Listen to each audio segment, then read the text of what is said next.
तो कैसे हैं आप सब। उम्मीद करते हैं बहुत अच्छा होइएगा। और आपका एक बार फिर से स्वागत है आपका अपना यूट्यूब चैनल एग्जाम सर्किल पर। और आज जो है हम लोग पॉलिटी के एक टॉपिक को लेकर के आए हैं।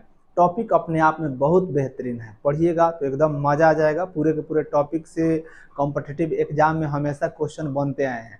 तो आप जो है हम चाहेंगे कि पूरे पूरे जब तक जो है वीडियो चल रहा है तब तक आप बने रहिए और जितना भी इससे कंटेंट है इन कंटेंट को समझने का काम कीजिए, ताकि आप जब भी एग्ज़ाम हॉल में बैठिए किसी भी कॉम्पिटिटिव एग्ज़ाम को लेकर के, तो आपको इस टॉपिक से संबंधित कोई दिक्कत नहीं हो। अगर टॉपिक की बात कर दें तो आज जिस हम लोग टॉपिक को पढ़ने वाले हैं उस टॉपिक का नाम है संविधान सभा। और अभी जो पिछला एग्जाम हुआ था बिहार पुलिस का, बिहार पुलिस में यहाँ से क्वेश्चन बना था, तो आप जो है बिल्कुल बेहतर ढंग से इसको समझने का काम कीजिए। चलिए शुरू करते हैं अपने आज की क्लास को। देखिए यहाँ पे एग्जाम सर्किल हो गया और हमारा टॉपिक का नाम हो गया संविधान सभा। देखिए जैसे हम लोग का पहला स्लाइड है संविधान सभा। आप लोग को बता दें कि ये जो टॉपिक है इसमें हम लोग सबसे पहले ये चीज़ को समझने वाले हैं कि आखिर जो भारत में संविधान लिखा गया, तो संविधान लिखने के पहले जो संविधान सभा बना था उसको बनाने की प्रक्रिया कैसी रही। बनाने की प्रक्रिया को पहले समझेंगे और फिर बारी बारी से हम लोग संविधान बनेगा तो इस चीज़ को हम लोग समझते चलेंगे, ठीक है। तो देखिए यहाँ पे पहला टॉपिक हम लोग का हो जाएगा कि किसने सबसे पहले संविधान सभा बनाने की मांग को रखा। तो इस क्रम में अगर बात करेंगे तो सबसे पहले हमारा जो व्यक्ति हमारे पास में जो सामने आएंगे इनका नाम हो जाएगा बाल गंगाधर तिलक। और बाल गंगाधर तिलक जी जो हैं 1895 के समय में सबसे पहले इन्होंने संविधान सभा का मांग किया था। लेकिन ध्यान ये रखना है कि इन्होंने संविधान सभा शब्द कह करके मांग नहीं किया था, ये बस संविधान सभा जो है के लिए मतलब दूसरे शब्दों में मांग किए थे। और इनका समय पूछा जाएगा तो 1895 हो जाएगा। इसके बाद में आएंगे महात्मा गांधी जी। 1922 के समय में महात्मा गांधी जी का भी मांग जो है संविधान सभा के लिए ही होगा, लेकिन ये भी डायरेक्टली संविधान सभा शब्द कह करके इसका मांग नहीं करेंगे। इसके बाद में जो हम तीसरा टॉपिक को पढ़ेंगे तो यहाँ पे हम लोग को एक चीज को समझना है कि 22 के बाद में 6 साल ऐड कर देना है, यानी 22 और 6 कितना हो जाएगा 28। 1928 के समय में नेहरू समिति, और नेहरू समिति जो है यहाँ पर संविधान सभा के लिए जो है यह प्रारूप पेश करेगी। आप लोग जानते हैं नेहरू समिति के बारे में। नेहरू समिति में सबसे बड़ी भूमिका जो निभा रहे थे मोतीलाल नेहरू जी थे। और ये नेहरू समिति जो है एक समझिए कि हमारे देश के लिए पहला एक मतलब संविधान लिख करके और फिर जो है अंग्रेजों के सामने सौंपने का काम की थी। कब? जब अंग्रेज जो है पूरे के पूरे भारतीयों को चैलेंज किए थे कि अगर है तुम्हारे अंदर हिम्मत तो तुम लोग भी अपना संविधान बनाओ ना।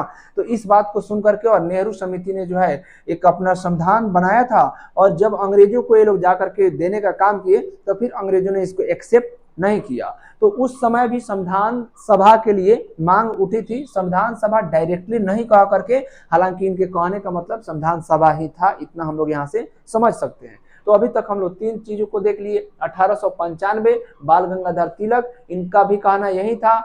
1922 में महात्मा गांधी, इनका भी कहना यही था। और फिर 1928 में नेहरू समिति, और इनका भी कहना यही था। लेकिन इन तीनों लोगों ने अभी तक संविधान सभा शब्द कह करके इसका मांग नहीं किया था। अब देखिए आगे जब हम लोग बढ़ते हैं तो 1934 का समय आएगा। इसके फिर 6 साल बाद 22, 6, 28, 28, 6, 34।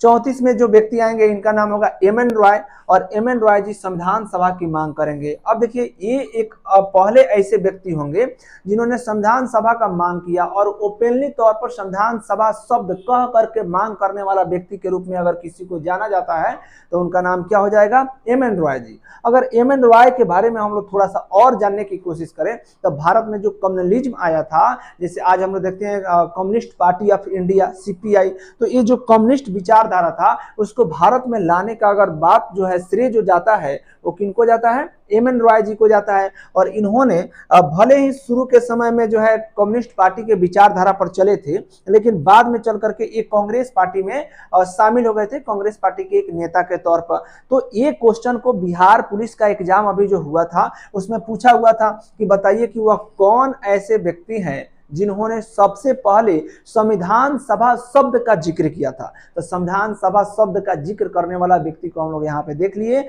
उनका नाम क्या हो जाएगा? एम एन रॉय जी। अब चलिए आगे हम लोग देखते हैं, अगला पेज पर जब हम लोग चलेंगे तो हम लोग को यहाँ पर मिल जाएगा 1935 का समय। और 1935 यानी कांग्रेस पार्टी, 1935 यानी जब एम.एन. रॉय जी अपने बातों को रखे, इसके बाद में फिर कांग्रेस पार्टी ने कहा भाई ये तो बहुत बढ़िया बात इन्होंने कह दिया, और कांग्रेस पार्टी तुरंत इस बात का सपोर्ट अगले साल यानी 1935 के समय में करती है, और पहली बार इसने जो है संविधान सभा की मांग किया। अब देखिए, जब ये कांग्रेस पार्टी ने अपनी बातों को रख दिया तो फिर इससे पीछे कैसे हट सकते थे? कौन? पंडित जवाहरलाल नेहरू जी। पंडित जवाहरलाल नेहरू की अगर बात करें तो उस समय के सबसे युवा, सबसे नौजवान, सबसे तेज तरार नेता में से एक पंडित जवाहरलाल नेहरू, और इन्होंने जो है 1938 में जब कांग्रेस पार्टी ने आधिकारिक तौर पर इसका सपोर्ट कर दिया, संविधान सभा शब्द का सपोर्ट कर दिया, तो उसके 3 साल बाद में 1938 के समय में नेहरू जी जो है यह भी इस बात को सपोर्ट करते हैं, और ये जो है कुछ साथ साथ मांग भी रखते हैं। अब मांग की बात करें तो कहेंगे कि इन्होंने कांग्रेस के प्रतिनिधि के तौर पर संविधान सभा की मांग की, जो कि सार्वभौमिक व्यस्क मतदान द्वारा निर्वाचित हो, इनका कहना यह था। लेकिन जब संविधान सभा के सदस्यों का चुनाव होगा तो वहां पर इस नियम के आधार पर उनका चुनाव नहीं होगा। उनका जो चुनाव होगा वो विधान मंडल के निम्न सदन के सदस्यों के द्वारा होगा। हालांकि इन्होंने यहाँ पर सार्वभौमिक व्यस्क मतदान के द्वारा निर्वाचन के लिए इन्होंने मांग को रखा था। तो 1938 तक हम लोग देख लिए। अब 1940 में हम लोग आएंगे तो यहाँ पर हम लोग को पढ़ने को मिल जाएगा अगस्त प्रस्ताव। और अगस्त प्रस्ताव जो है आप लोग को मालूम ही है कि यह आता है अंग्रेजों के तरफ से, और अंग्रेज भारतीयों के सामने जो है कहते हैं कि भाई भारतीय जो है हमारे पक्ष में कैसे आएंगे, भारतीय लोग जो है हमारे साथ में धुरी राष्ट्र जो मतलब ग्रुप बना था द्वितीय विश्व युद्ध में, उसको हराने के लिए हमारे साथ में कैसे खड़े होंगे। तो इन्होंने कहा कि भारतीयों का जो अभी हाल फिलहाल में जो मांग चल रहा है, अगर इस मांग को हम लोग थोड़ा सा अगर बात करते हैं, इस पे विचार करते हैं, तो हो सकता है भारतीय लोग हमारे साथ में आए, और द्वितीय विश्व युद्ध का जो दौर चल रहा है इसमें हमारे तरफ से ये लोग सैनिक के रूप में शामिल होकर के और फिर धुरी राष्ट्र के ऊपर जो है यह कार्रवाई करने का काम करें, ताकि हमको जो है जीत हासिल हो जाए। और इस विचारधारा के तहत जो है ये भारत में एक प्रस्ताव लाते हैं जिसको अगस्त प्रस्ताव के रूप में हम लोग कहेंगे। और इस प्रस्ताव में ये बातों को तो रखते हैं, लेकिन फिर उसमें ये भी शर्त रखते हैं कि अगर हम लोग युद्ध को जीतेंगे तब इसके ऊपर हम लोग विचार करेंगे। तब जब इस बात को भारतीय नेता लोग सुने तो कहे कि इतना तो मूर्ख है भी नहीं कि आप जो है युद्ध जीतिएगा और उसके बाद में आप कह रहे हैं विचार कीजिएगा, कौन ठीक है, आप विचार कीजिएगा कि या ना कीजिएगा। भारतीयों ने कहा कि नहीं, ऐसा नहीं होगा, और उन्होंने अगस्त प्रस्ताव को सिरे से खारिज कर दिया। अब यहीं पे लिखा हुआ है कि अंग्रेजों ने संविधान सभा की मांग को स्वीकार किया। यहाँ पर इन लोगों ने स्वीकार किया था, लेकिन कहा कि हम लोग युद्ध जीतेंगे इसके बाद में। फिर ऐसे ही आता है क्रिप्स मिशन, और क्रिप्स मिशन की बात करें तो यह भी लगभग अगस्त प्रस्ताव के ही जैसा था। इसमें भी निर्वाचन की बात कही गई थी, लेकिन भारतीयों ने इसको भी एक्सेप्ट नहीं किया। हम लोग ज्यादा डीपली यहाँ पर इसलिए इसमें नहीं जा रहे हैं क्योंकि यह जो हिस्ट्री का टॉपिक है, और इसको हम लोग ज्यादा अगर डीपली जाकर के समझने की काम करेंगे तो फिर हम लोग का जो है ये मेन टॉपिक जो है यह छूटता हुआ दिखाई देने लग जाएगा। तो इसलिए हम लोग जो है सबसे ज्यादा फोकस इसी के बेस्ड जो है उसी के ऊपर हम लोग कर रहे हैं। अब देखिए क्रिप्स मिशन भी आता है 40 के बाद में 42 में, लेकिन भारतीयों ने इसको एक्सेप्ट नहीं किया। इसमें निर्वाचित संविधान सभा का प्रावधान था, इसमें निर्वाचित संविधान सभा का प्रावधान था, और प्रांतीय विधान मंडल द्वारा निर्वाचन की बात कही गई। सेम वही बात जिसको हमने अभी बताया है कि इसमें निर्वाचन तो होगा, संविधान सभा का निर्वाचन होगा, लेकिन कैसे होगा, तो जो प्रांतीय विधान मंडल के निम्न सदन है उस निम्न सदन के सदस्यों के द्वारा इनका निर्वाचन होगा। इस बात को क्रिप्स मिशन में कहा गया था। हालांकि भारतीयों ने क्रिप्स मिशन को भी नहीं माना, इसको भी ठुकराने का कार्य किया। अब देखिए आगे हम लोग जब चलते हैं तो हम लोग को इस क्रम में सबसे अंतिम जो है कमेटी मिल जाएगी, जिसको हम लोग कैबिनेट मिशन के रूप में पढ़ेंगे। अब देखिए कैबिनेट मिशन क्या है, आप लोग को थोड़ा सा बता देते हैं कैबिनेट मिशन के बारे में। जो ब्रिटेन था, ब्रिटेन में एक नई पार्टी की सरकार बनी थी, और उस पार्टी का नाम था लेबर पार्टी। कौन पार्टी जी? Labour Party. और यहाँ पर जो यहाँ पे जो शासक बना था इसका नाम था एटली। एटली के नेतृत्व में यहाँ पर सरकार बनी और एटली ने कहा कि भाई भारतीयों के ऊपर इतना दिन से तो जुर्म हो ही रहा है, अब ज्यादा दिन जुर्म करने की ज्यादा आवश्यकता है नहीं ना। और इसने अपने कैबिनेट मिनिस्टर में से 3 व्यक्तियों को भारत में भेजता है और कहता है आप लोग जाइए और भारतीयों का जो अभी बहुत बड़ा जो मांग है संविधान बनाने का, उसके ऊपर आप लोग जो है काम कीजिए और संविधान बनवा दीजिए, ऐसा कह करके। और कैबिनेट मिशन जो है वह भारत आता है, लेबर पार्टी की तरफ से इटली के द्वारा इनको भेजा जाता है, जिसमें 3 मंत्री जो है कैबिनेट मिनिस्टर जो है लेबर पार्टी के भारत में आते हैं। अब देखिए ये अंतिम जो है मिशन के रूप में भारत में हम लोग इसको जानते हैं, क्योंकि इसी के आने के बाद में 1946 में इसी के आने के बाद में भारत में संविधान सभा का निर्वाचन का कार्य शुरू हो जाएगा, संविधान बनने की प्रक्रिया का शुरुआत हो जाएगा। तो अब देखिए कैबिनेट मिशन की सिफारिशों के आधार पर संविधान सभा का निर्वाचन किया गया। अब देखिए जुलाई अगस्त 1946 में संविधान सभा का चुनाव हुआ और संविधान सभा का अप्रत्यक्ष निर्वाचन हुआ। अब देखिए यहाँ पर कहा जा रहा है कि जुलाई अगस्त के महीना में संविधान सभा का निर्वाचन होता है, लेकिन वो भी कैसे, तो अप्रत्यक्ष ढंग से। और अप्रत्यक्ष ढंग से यानी इसमें सीधे तौर पर जनता जो है इसमें भूमिका नहीं निभाएगी, जनता यहाँ पर जो है नई भूमिका निभाएगी, बल्कि यहाँ पर जो विधान मंडल होगा इस विधान मंडल के निम्न सदन, कौन जी, तो विधान मंडल के निम्न सदन के सदस्यों के द्वारा।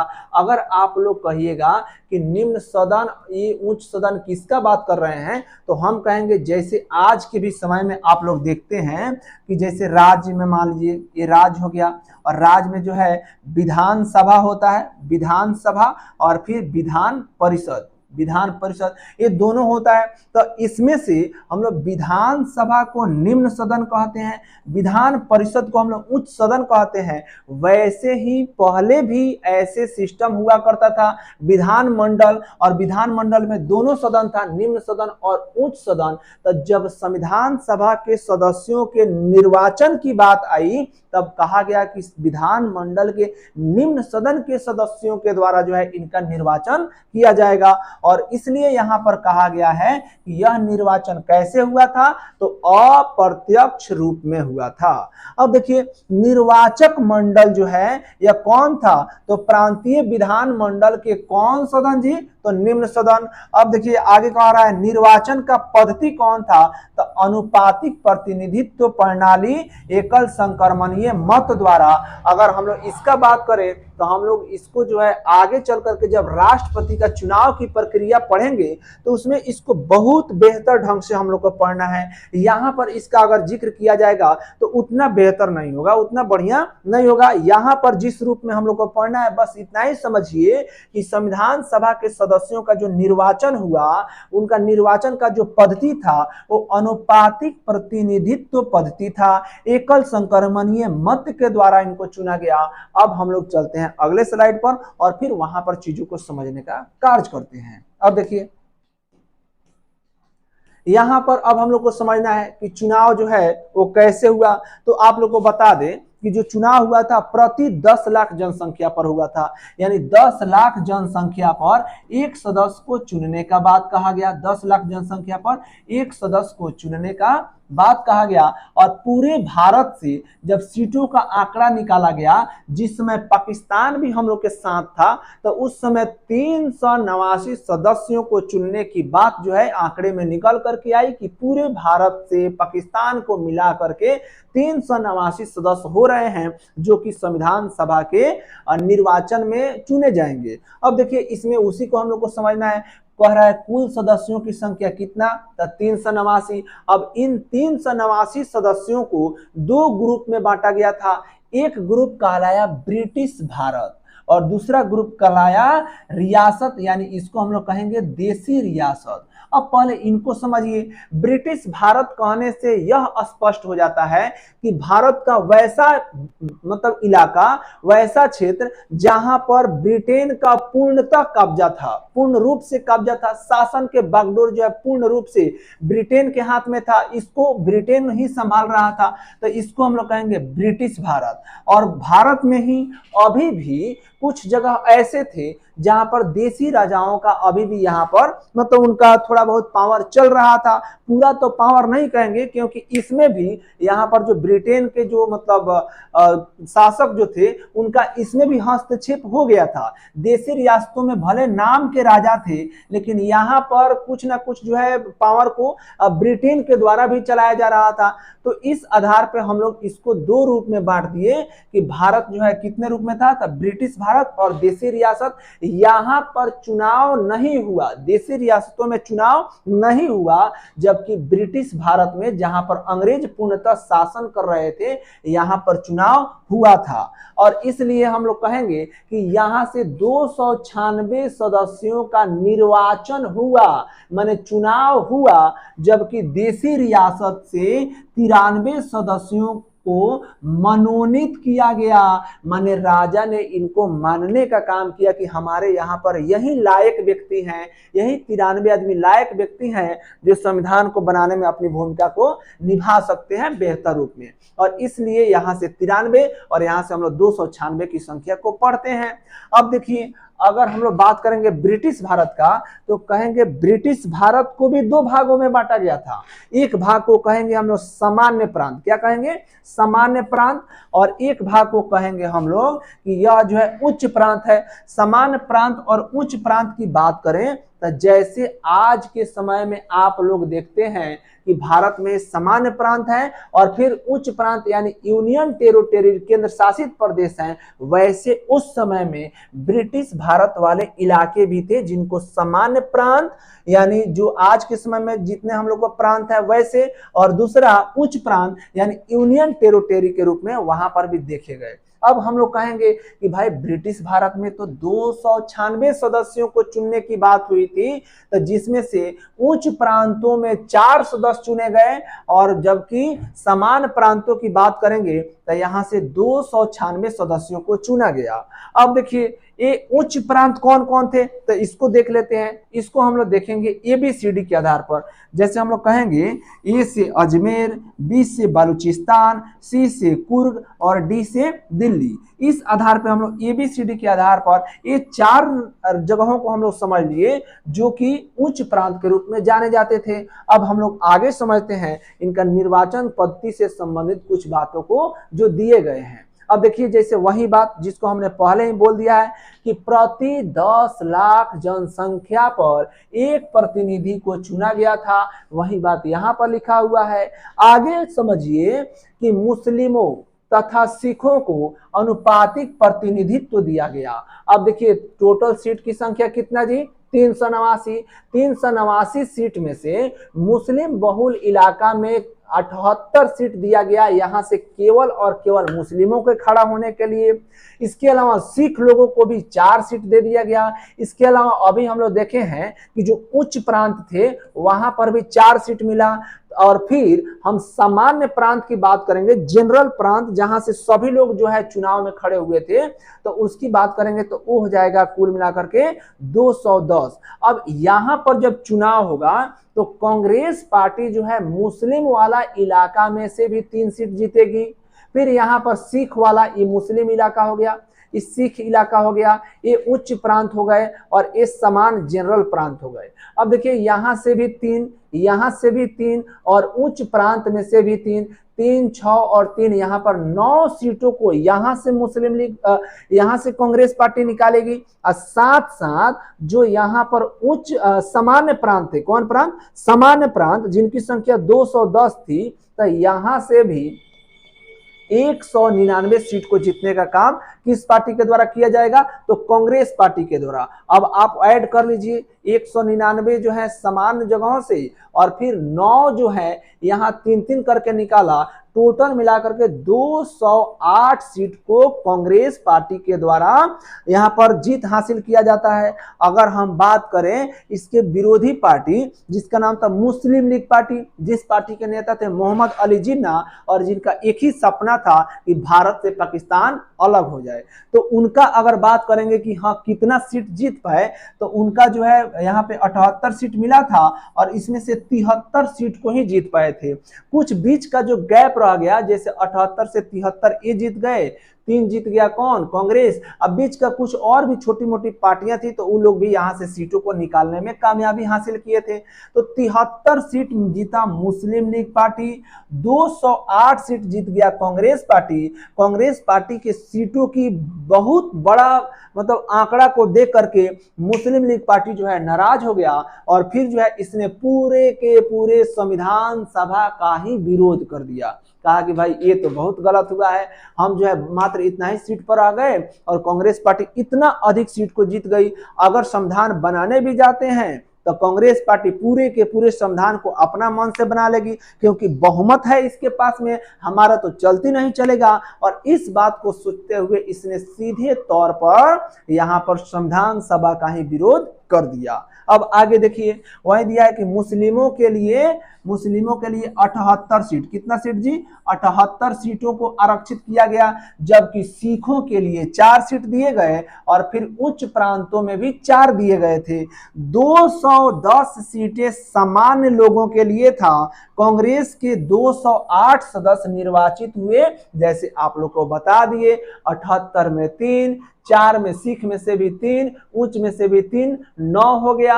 और 210 जो है सामान्य में से 199 प्लस 9, 208 सीट को कांग्रेस पार्टी जीत गई। अब देखिए, मुस्लिम लीग के 73 सदस्य, अभी वही बताए हैं, मुस्लिम लीग के 73 सदस्य जो है निर्वाचित हुए। और इस प्रकार से हम लोग यहाँ पे जो संविधान सभा का निर्वाचन हुआ उसके रिजल्ट को हम लोग देख लिए। अब देखिए आगे हम लोग देखते हैं, यहाँ पर मुसलमानों तथा सिखों के लिए आरक्षित सीटें पर भी कांग्रेस को 3-3, जैसे अभी हम लोग समझे हैं इसी बात को कि मुसलमान को 78 मिला था, 78 में भी 3, यहाँ पर सिख को 4 मिला था, यहाँ से भी कांग्रेस को 3, ऐसे करके 3-3 सीटें जो है यहाँ से भी कांग्रेस के जीत गए थे।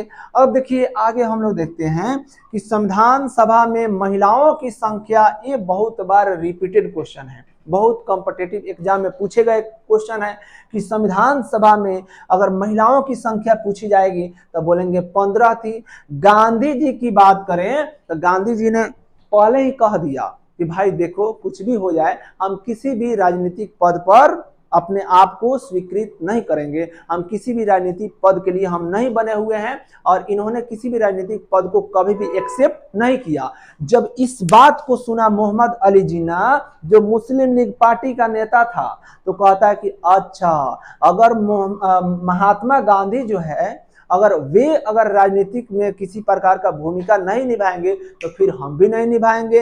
अगर वे संविधान सभा का निर्वाचन में भूमिका नहीं निभाते हैं तो फिर मैं भी नहीं निभाऊंगा। और महात्मा गांधी जी के साथ साथ मोहम्मद अली जिन्ना भी संविधान सभा में भाग नहीं लिया। अब देखिए आगे पढ़ते हैं, 2 व्यक्तियों को और पढ़ना है, एक हो जाएंगे जयप्रकाश नारायण और एक हो जाएंगे तेज बहादुर सप्रू। देखिए एक हो जाएंगे जयप्रकाश नारायण जी और दूसरा तेज बहादुर सप्रू। और ये दोनों आदमी संविधान सभा में भाग तो लिया, लेकिन ये जो है बहाना करके और त्याग पत्र देने का काम किए, ये जो है फिर वहां से हट गए। अब आइए हम लोग अगला स्लाइड पे चलते हैं और फिर वहां के मैटर को समझते हैं। देखिए जैसे दिया हुआ है अगला स्लाइड पर कि अब यहां से समझना हम लोग को कि संविधान सभा, देखिए संविधान सभा के निर्वाचन के ठीक बाद मुस्लिम लीग ने संविधान सभा का बहिष्कार किया। और इस बात को हम लोग तो थोड़ा देर पहले समझ ही लिए हैं। अब देखिए अब आएगा भाई बैठक का बात कि चलिए मुस्लिम लीग पार्टी तो बहिष्कार कर ही दिया, बाकी जो भी लोग हैं हम लोग अब संविधान बनाने की प्रक्रिया को आगे बढ़ाते हैं। और इस क्रम में संविधान सभा का जो पहला बैठक होगा ये हो जाएगा 9 दिसंबर 1946 को। कब जी? तो 9 दिसंबर 1946 को। अगर आप चाहते हैं कि लगातार और कुछ बैठकों को याद कर लें तो यहाँ पे बहुत बढ़िया 2-2 दिन का अल्टरनेट था।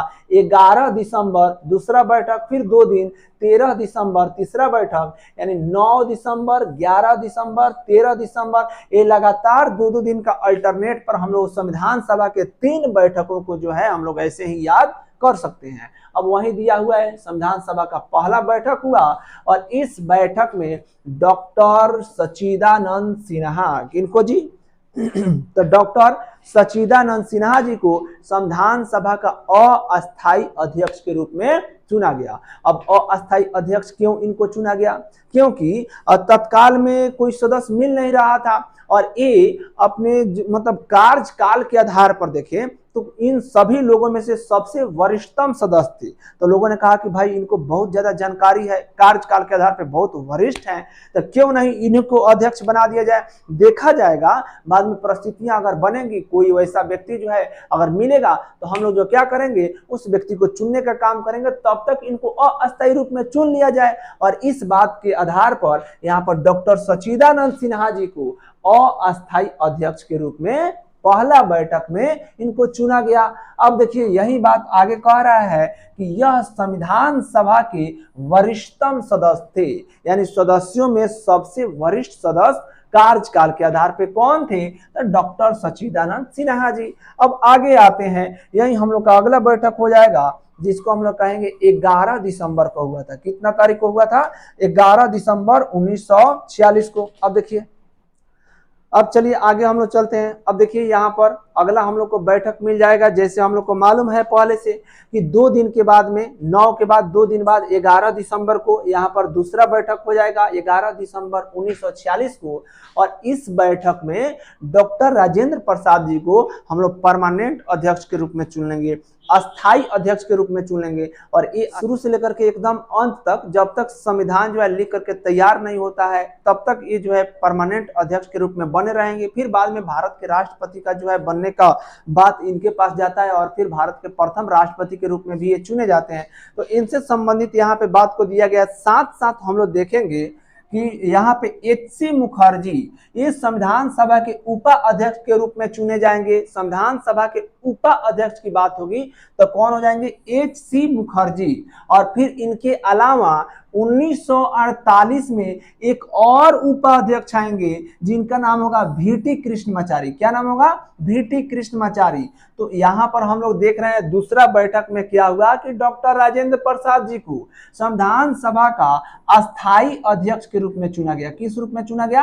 अस्थाई अध्यक्ष के रूप में चुन लिया गया। और साथ साथ एच.सी. मुखर्जी को उपाध्यक्ष के रूप में नियुक्त किया गया।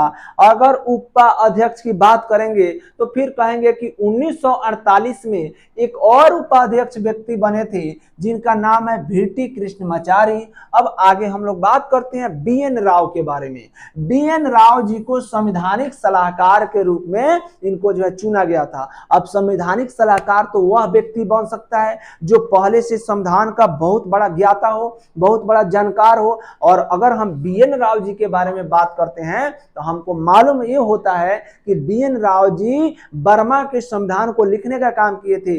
ये आईसीएस उस समय जो पद हुआ करता था, आईएएस का पद, तो इस पद पर ये रह चुके थे। और साथ साथ इंटरनेशनल कोर्ट में ये जस्टिस यानी जज के पद पर भी रह चुके थे। तो इतना बड़ा महान शख्सियत होने के कारण इनको ही हम लोगों ने क्या किया उस समय में? संविधान सभा के सलाहकार के रूप में चुनने का काम किया। इनकी अगर और थोड़ा सा बात कर लेते हैं तो आप लोग देख लीजिए, यहाँ पर जो है, यहाँ पर हम लोग देखेंगे, जैसे मान लीजिए कि थोड़ा देर के लिए भारत है, यहाँ पर है बांग्लादेश। और बांग्लादेश जो था, जब भारत पाकिस्तान का बंटवारा हुआ तो यह बन गया क्या? पूर्वी पाकिस्तान, यह बन गया पश्चिमी पाकिस्तान। और बांग्लादेश में से ही चुनाव पर मतलब यहाँ से निर्वाचन हुआ था किनका? तो डॉक्टर भीमराव अंबेडकर का। और डॉक्टर भीमराव अंबेडकर जी का सीट ऐसे ही खाली खाली चल गया पाकिस्तान में, क्योंकि बांग्लादेश भी घोषित हो गया कि पाकिस्तान का ही यह पूर्वी भाग कहलाएगा। अब जब भीमराव अंबेडकर जी का सीट जब गंवा दिया गया, ये मतलब वहां से अब सीट ही नहीं रहा, देश ही नहीं रहा अब हमारा, तब यहाँ पर बी.एन. राव जी ने बहुत बड़ा जो है अपना कदम उठाया और इन्होंने कहा कि नहीं, जब तक जो है डॉक्टर भीमराव अंबेडकर को संविधान सभा में फिर से निर्वाचित नहीं किया जाता है तब तक जो है आगे के प्रोसेस को हम नहीं बढ़ाएंगे। और फिर BN राव जी के कहने के बाद में यहाँ मुंबई से एक व्यक्ति को जो है, जो पहले एक सदस्य के रूप में निर्वाचित थे, उनको हटाया जाता है, यहाँ से भीमराव अंबेडकर जी को चुना जाता है और तब BN राव जी को खुशी मिलती है और फिर ये जो है आकर के दोनों आदमी और संविधान को लिखने का काम करते हैं। अगर हम बात करें तो एक और पॉइंट यहाँ पे देख लीजिए कि BN राव जी जो हैं संविधान का पहला प्रारूप तैयार किए थे। संविधान का पहला प्रारूप तैयार करने वाला व्यक्ति के रूप में अगर आपसे पूछा जाएगा तो कहिएगा वो कौन हो जाएंगे, BN राव। और संविधान सभा का अंतिम प्रारूप की बात होगी तो आपको कहना होगा प्रारूप समिति, और वही प्रारूप समिति जिसके अध्यक्ष थे डॉक्टर भीमराव अंबेडकर। ठीक है, तो यहाँ पे पहला प्रारूप कौन हो जाएंगे, तब BN राव।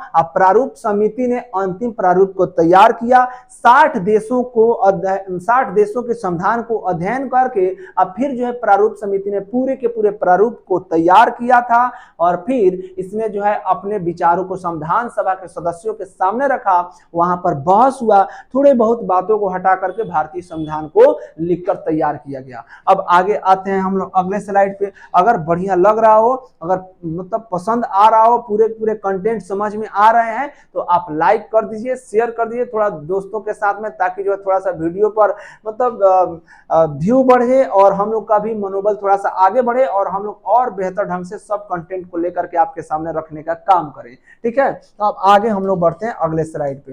देखिए यहाँ पे 11 दिसंबर के बाद में 13 दिसंबर हम लोग के सामने होगा और ये तीसरा बैठक के रूप में जाना जाएगा। अब देखिए 13 दिसंबर को क्या हुआ था, तो यहाँ पर संविधान सभा का तीसरा बैठक हुआ और पंडित जवाहरलाल नेहरू जी ये क्यों पीछे रहेंगे, इन्होंने संविधान सभा का उद्देश्य प्रस्ताव को लेकर के 13 दिसंबर को पहुंचे।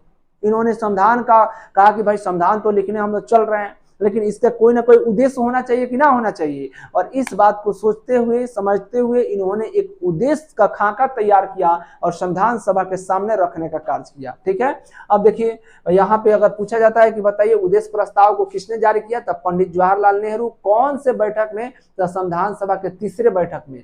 यह उद्देश्य प्रस्ताव संविधान सभा का मार्गदर्शिका था। क्या था जी, तो संविधान सभा का मार्गदर्शिका था। अगर हम बात करें अगले लाइन की तो इसमें संविधान सभा की मुख्य विशेषताओं का उल्लेख किया गया था। संविधान की मुख्य विशेषताओं का उल्लेख किया गया था और यह संविधान का दर्शन के रूप में भी हम लोग इसको जानते हैं। तो इस प्रकार से उद्देश्य प्रस्ताव को हम लोग देख लिए कौन लाए थे, पंडित जवाहरलाल नेहरू जी।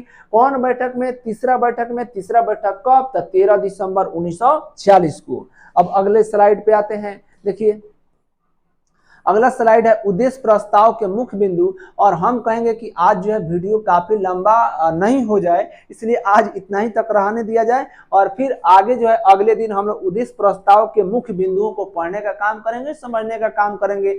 आज आप लोग जितना समय तक जो है वीडियो में बने रहे हैं, जितना भी आप लोग कंटेंट को देखे हैं, वे सब जो है आपके लिए बहुत ज्यादा उपयोगी साबित होंगे। जब आप एग्जाम हॉल में बैठिएगा तब आपको मालूम चलेगा कि हाँ, इससे संबंधित जितने भी कंटेंट थे वो आपके लिए कितना ज्यादा सहायक सिद्ध हुए हैं। अगर आपको वीडियो अच्छा लगा हो तो लाइक कीजिए, शेयर कीजिए, थोड़ा सा सब्सक्राइब करवा दीजिए अपने फ्रेंड सर्कल के बीच में भेज करके, ताकि हम लोग का भी मनोबल थोड़ा सा आगे बढ़े और बेहतर से बेहतर कंटेंट आप लोग के पास में रखने का कार्य करें। ठीक है, तो इतना देर तक बने रहने के लिए आप सबको धन्यवाद। हो गया क्या सर, बंद कर दीजिए।